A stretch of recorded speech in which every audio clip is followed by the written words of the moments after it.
Shayna Wegner. I'm your friendly lifestyle coordinator for Walton Mill and Walton Lakes. But today we have a guest lifestyle coordinator for the Legacy as well as family in Augusta for Oaks and Green? Is that what it's called? Okay. Green. So anyway, she's going to show us fancy handwriting. I can't remember what she said. You're A-okay. Yeah, as Sheena said, my name is Sarah Tate, and I'm going to show you how to do some simple hand lettering. It is the cousin to calligraphy, much easier to learn and to do. The only things that you really need is a piece of paper and pens or markers, just whatever you preference. Pencils work as well, and that's easier for shading. I have some actual calligraphy pens that I use and that you'll see on here, and I also will demonstrate with a pen so that you can understand how to do it. The first thing I have a blank sketchbook with pages. I do art on the side, so I just have this laying around my house. Any kind of notebook or printer paper will work. Even if you have lined paper, that's fine too. Anything will work. It's actually a lot easier to learn on lined paper because you keep your handwriting straight. So if you want to learn how to do it on lined paper and then go to blank paper, it'll probably be a lot easier. So the first thing I just wanted to show all of you was your simple hand lettering. This is not cursive. If you're just trying to write really neat and have a really cool font, all you have to do is just write neat in a marker, and you go back and you add thicker strokes on every downstroke. So every time you have a downstroke, that's where you want your thick lines to be, and that's true with this and with cursive hand lettering as well. So it's really simple. It's a lot easier to do lowercase hand lettering in cursive versus in just normal font. It's really easy to do capital letters when you have it like this, when all of your letters are detached. If you turn over the page, you'll see that this is more my cursive style. I'm a person that likes really long letters and just a lot of curves because it makes it look a lot prettier when you add in your downstrokes. But as you can see, you really do want to be mindful when you're adding your downstrokes that you have these really nice curves because it makes it a lot more pretty when you're going through it. So these, as I said, these are used for my calligraphy pen. On the next page, I have an example with normal pens because I know that's what a lot of people will be using. And what I do, since you don't have just a thick brush you can stroke with when you're making your downstrokes, I just fill it in with the pen itself. So we'll turn over. And I figured the word to use would be Walton because we are all connected to Walton. So I did two different fonts. I'm a really curvy writer when I write in cursive and connect my letters. So the top font is what I usually use when I write notes to people or am doing something crafting wise. But you also can write close together, and if you even slant it a little bit, it makes it look a lot more like you typed it in cursive font. So depending on what you like to do, depends on which way you want to go. So if you want a fuller text, you can do big letters farther apart, and if you want it to look a little neater, closer together and slanted slightly. So what you do is just your normal cursive writing. I never connect W's to anything because W's are really hard to connect and look pretty. So I have my W all alone, and then just wrote the rest of Walton out. So this is how you start your normal writing. When I use a pen, the way I add my downstrokes is I go through all my downstrokes and I write bubbles. So you can see that on each of these, there's just little bubbles next to them. And on here, this is where I go back and I fill them all in. So you outline, you downstroke, and then you fill in. It's really easy. I think the hardest part is if you don't know how to write in cursive, or if you write in very tight cursive, it is going to be really hard to fill. So work on your cursive, and then you can go back and just add bubbles to each downstroke, and you fill them in, and that's your final result. I do this mostly if I'm doing small cards. Pen works really nicely, or if you're just practicing on a normal piece of paper, because you don't have to write in huge fonts when you're learning how to do this. It's actually a lot easier to take a lined piece of normal notebook paper and just go in the lines and practice that way, because once you get it small, you will be able to do it really big and you won't have issues because you already know the muscle memory to it.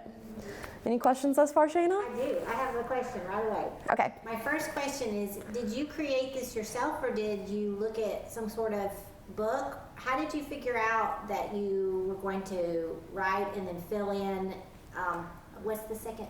It's also downstrokes. So did somebody teach you that, or you taught yourself? So learning this, I was in a sorority in college, and so that's where the interest first peaked, because I knew a lot of people knew how to write really beautiful, and I'm a very artsy person, so I wanted to know how to do this in case I wanted to write people letters or paint. So I would watch people, and then I would look on YouTube a good bit and just saw kind of what the norm was.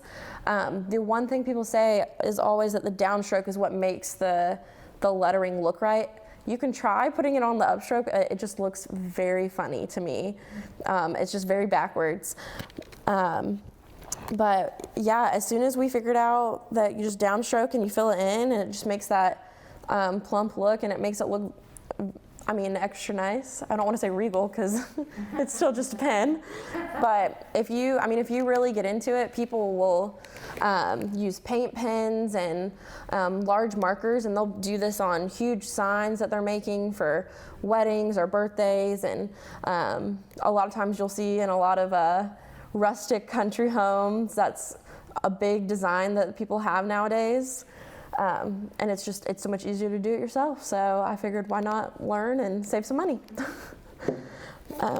But that's just kind of the first one. The second page I have, I used my calligraphy pens. This is another way to do it.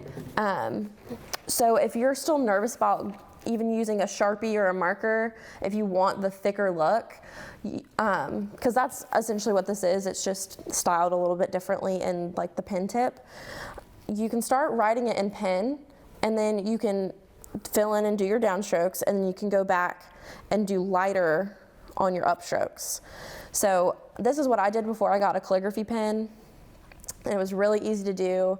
And I even do this a lot of times still, because I feel way more comfortable writing in cursive in a pen first, because it's just second nature now to just write in a pen, and then I'll go back and fill it in.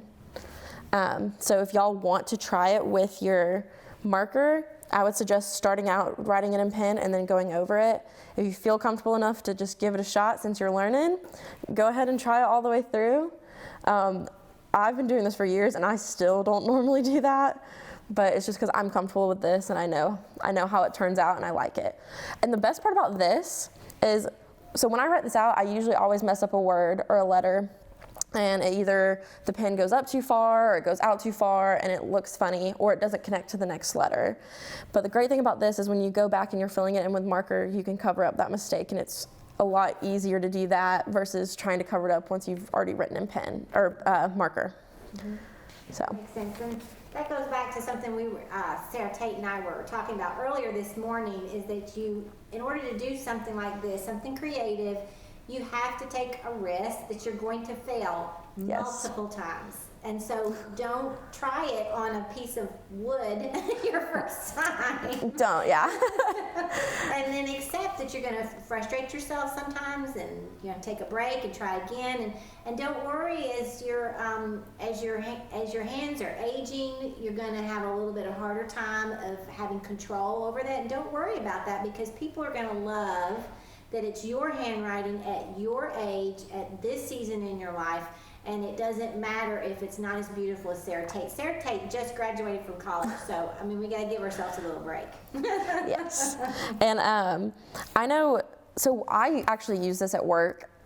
I write personalized birthday cards to all of our legacy residents, and I'll write their name, and I know it's just such a more genuine, thoughtful touch when they get the card, because they see it and they see their name and all beautiful. So if y'all want to try that, if you have a friend or someone that you know that has a birthday, or you just want to send them a card, it's really easy, and it gives you a lot of practice writing people's names, because everyone has a different name, and you get to learn how to connect different letters to each other, and it's just really good practice on getting it all together. But I would say this is the most efficient way to practice, especially in marker, and I think it looks better than the pen overall. But you can even do this with a Sharpie marker or just a regular Crayola marker, and it won't bleed through the pages. The Sharpie might though. But it's pretty easy to learn once you get the cursive down, and just remember to do the downstrokes. I don't know if you can see really well, but I always try to do the downstrokes when they're going into the words, so I think it's easier to see in the pen. So when you're filling out your downstrokes, you always want to put it to the inside. So that makes it a lot easier versus putting it to the outside of the letter, and it makes the flow read correctly. So if you put it on the outside, it's going to look kind of weird because you want to read it right to left instead of left to right. So it helps it look nicer, look more genuine, and flow better. So I'm going to ask a question of our media specialist that's here right this minute, and you guys can't see her off camera. Her name is Monica. But Monica, I know that some of our residents may not still be able to see that. What do you think? Do you think she needs to bring the tell me where to go. Great. Okay, so we're going to go closer so that you can really get a good look at what she means by the downstroke inside the downstroke. Drawing that and then filling it in. Yes. Thank you so much for doing that, Mom. You just want to bring it to the inside of each letter. So the A, I drew the second stroke right here, so it filled into the down, and I drew the second stroke here down. So you see it's always going from left to right. So you make your strokes from left to right. Thank you so much. No problem. And thank you, Monica, for helping us get there. Do you have any more questions for me, Shayna, as we're moving forward? I think the next thing we'll do is do a few little examples for them once we get the camera set up. I don't have any more questions for you. I already feel confident that I could do this, and I do not have the best handwriting. Well, maybe we'll get you to try it too. Yes, you might. And I already feel like I've been taught the secret to something. And the other thing else I would say is you've put me to shame, because I'm not going to be able to do this kind of stuff for my individual residents for birthday cards. So Sarah Tate. I'm sorry. Now they're going to be expecting that of me. But anyway, that's all the questions I have right now. All right. Well, then we will get set up so that we can show you a few examples and even get Shayna to try it. That way you can see how easy it is to do it. Yes. Okay. So me and Shayna decided we're just going to write our names because that was the easiest thing to do. So you might want to scoot close because you also have an S in your name. So when there's an S at the beginning, I find it hard to connect that to the next letter. So most of the time, I'm going to do it kind of bigger so y'all can see. Most of the time, I just write my S outside by itself, and then I'll go back and I'll fill in the rest of my name. And it's okay if you let up sometimes, because that's going to ultimately be covered by your downstroke. So my name's really long, so it's not going to fit on this paper. So you go in and you write your name, and I told you I love all of the little lines. So what I do with my S after I finish writing my name is after that, then I'll connect it to something, because I'm really bad at connecting things. So you go on the inside and you do all your downstrokes. This is going to take a second. I'm sorry, Walton, that I have such a long name. So you can just go in and do everything. And if I had more patience, I would sit here and fill it in for you all, but I do not. So you go into all your downstrokes, and then you can fill it in with your pen. And I do not have the patience to do all of this on camera.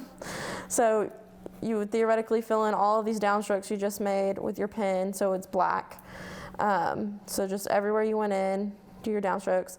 Or if you are lazy, like I am lazy, this is when you can pull in a black marker and save yourself some time and use a black marker, and that way it takes up less of your time. I just do not have a big enough black marker for this.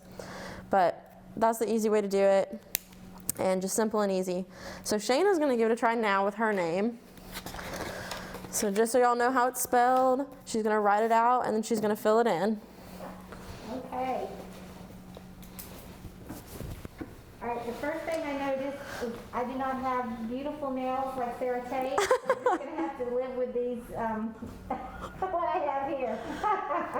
Okay, so big S, huh? Big S. Perfect. All right, and then. Perfect. And you'll notice that everyone's cursive style is a little different to them. I am the kind of person that will have longer letters, and you can see Shayna's are closer together. So it's gonna look a little different than mine, but it's still gonna be beautiful. Okay, now this is where I would make my downstroke. Yes. So you just bring it out. Perfect. And you just tuck it in at the bottom. Because that didn't look as pretty as Sarah Tate's, but it's the first time. All right, so what would you say? Would you say this line? Yes. So you would pull in on the inside. I usually go to like where I made my curve to start. Okay. So just straight down like that. Yeah. So that's pretty thin. So I would probably take it out to the end right there. All right. And yeah. Y'all can see my lines are not like Sarah Tate's, and that's because I'm older. My hands are older. Look at all the wrinkles and stuff. So you're gonna be having trouble just like me. But I can see how you would just fill that in no matter how crooked it is. And you can fix the corners whenever you need. What does that mean, fix the corners? So if you ever have something like, you see how this isn't perhaps the straightest, or this doesn't mold in perfectly, Oh, I'm not molding in. Okay. that's where you can go back and you can fix it, because that's what the practice is all about. And then would I do a downstroke on the H? Yes, so always on the right side. So right here on the end of the H, you would start at the top where you were, and you'd bring it all the way down. So like right here, is that what I'm doing? Yep. Okay. Oh, that's sad. Oh, All right, you're Then learning. I saw this side, which I already did some, and then this side. And then the outside, yes. Okay. See, you're, oh, no, you're good. We're just gonna keep learning right there, all the way to the end. All right, like this? Yeah, and but you need to connect it to this instead. Why? I don't understand.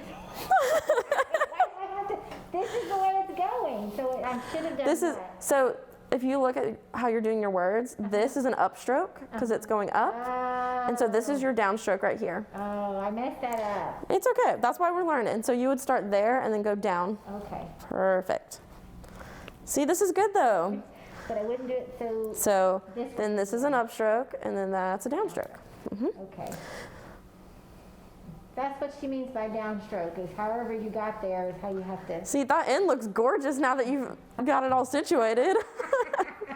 And then my A, look, I've almost already done it once. Because of that, and then the outside, right? Yep, and you're good to go. She called that molding in. Look at that. See how much better I did this A than this A? So I've already gotten better.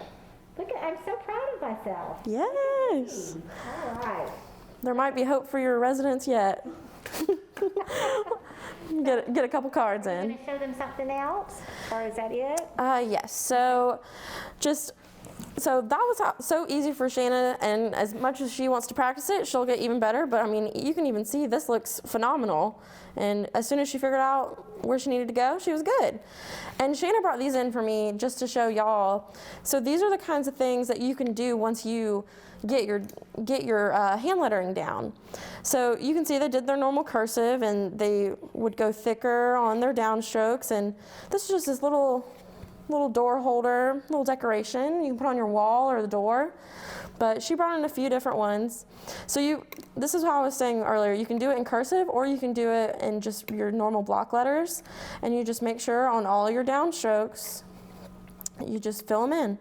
But it's really simple and easy, and this is a fun way to save a lot of money and decorate your home to be beautiful. And you can put whatever you want. You can put a verse or a word or a name, and it's just so easy to decorate. Because I mean, you could think this hanging on your grandkid's door with their name all across it, all beautiful, or even on your door.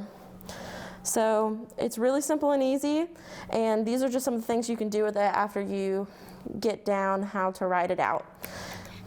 But yeah, we hope you enjoy the tutorial, and hope you get to practice it.